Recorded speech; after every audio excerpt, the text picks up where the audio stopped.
नमस्कार दोस्तों, आज हम आसान भाषा में समझेंगे कि स्प्लिट एसी कैसे काम करता है, इसके मुख्य पार्ट्स कौन-कौन से हैं और एक टेक्नीशियन को एसी की सर्विसिंग के दौरान किन बातों का ध्यान रखना चाहिए।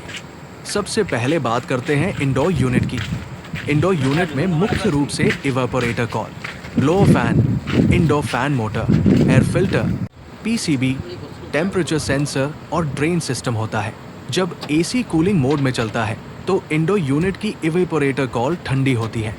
इंडोर फैन कमरे की गर्म हवा को खींचकर फिल्टर और इवेपोरेटर कॉल के ऊपर से पास करता है। इस प्रक्रिया में हवा की गर्मी रेफ्रिजरेंट एब्जॉर्ब करता है और ब्लोअर ठंडी हवा को वापस कमरे में भेजता है। अब आते हैं आउटडोर यूनिट पर। आउटडोर यूनिट में compressor, condenser coil, outdoor fan motor, capacitor या इन्वर्टर इलेक्ट्रॉनिक्स, इलेक्ट्रिकल कंपोनेंट्स और रेफ्रिजरेंट पाइपिंग होती है। कंप्रेसर रेफ्रिजरेंट को सर्कुलेट करता है। कंप्रेसर से निकलने वाला high pressure, high temperature refrigerant condenser में जाता है। आउटडोर फैन कंडेंसर कॉइल के ऊपर से हवा पास करता है और रेफ्रिजरेंट की हीट बाहर वातावरण में निकलती है। इसके बाद रेफ्रिजरेंट एक्सपांशन डिवाइस के माध्यम से प्रेशर कम करके फिर से इवेपोरेटर की तरफ जाता है। यही रेफ्रिजरेशन साइकिल लगातार चलता रहता है और कमरे से हीट बाहर निकलती रहती है। अब बात करते हैं एसी के कुछ महत्वपूर्ण कंपोनेंट्स की। कंप्रेसर रेफ्रिजरेशन सिस्टम का मुख्य कंपोनेंट है। ये रेफ्रिजरेंट को सर्कुलेट करने के लिए प्रेशर डिफरेंस बनाता है।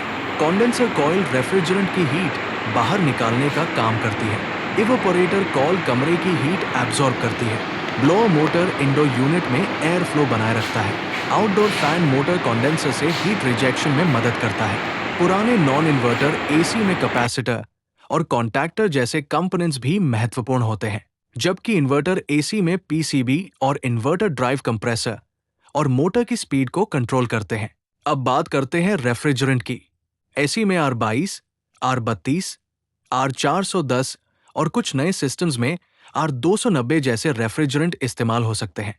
टेक्नीशियन को हमेशा एसी के नेम प्लेट और मैन्युफैक्चरर स्पेसिफिकेशन के अनुसार सही रेफ्रिजरेंट और सही चार्जिंग मेथड का इस्तेमाल करना चाहिए।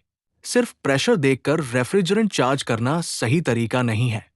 अगर रेफ्रिजरेंट कम है तो पहले लीकेज की जांच करनी चाहिए। जरूरत पड़ने पर प्रॉपर लीक टेस्टिंग, इवैक्यूएशन और फिर मैन्युफैक्चरर की स्पेसिफिकेशन के अनुसार चार्जिंग करनी चाहिए। अब आती है एसी सर्विसिंग की बात। इंडोर यूनिट की एयर फिल्टर और इवेपोरेटर कॉइल साफ होनी चाहिए। ड्रेन पाइप में ब्लॉकेज नहीं होना चाहिए। आउटडोर कंडेंसर कॉइल भी साफ होनी चाहिए ताकि प्रॉपर एयर फ्लो बना रहे। इलेक्ट्रिकल सर्विसिंग के दौरान voltage, current, terminals, capacitor, contactor और वायरिंग की जांच करनी चाहिए।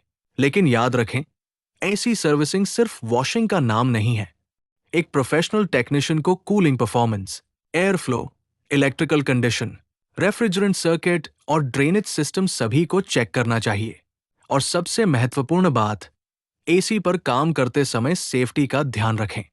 पावर सप्लाई आइसोलेट करें, प्रॉपर टूल्स और पीपीई का इस्तेमाल करें और रेफ्रिजरेंट के साथ काम करते समय मैन्युफैक्चरर की सेफ्टी इंस्ट्रक्शंस फॉलो करें। तो दोस्तों, एक स्प्लिट एसी कई कंपोनेंट्स के मिलकर काम करने से कूलिंग देता है। इंडोर यूनिट हीट एब्जॉर्ब करता है, कंप्रेसर रेफ्रिजरेंट को सर्कुलेट करता है और आउटडोर यूनिट हीट को बाहर निकालता है। अगर ये सभी कंपोनेंट्स सही तरीके से काम कर रहे हैं तो एसी बेहतर कूलिंग, कम एनर्जी कंजम्पशन और रिलायबल परफॉर्मेंस दे सकता है। यही है एक स्प्लिट एसी का बेसिक वर्किंग प्रिंसिपल। धन्यवाद।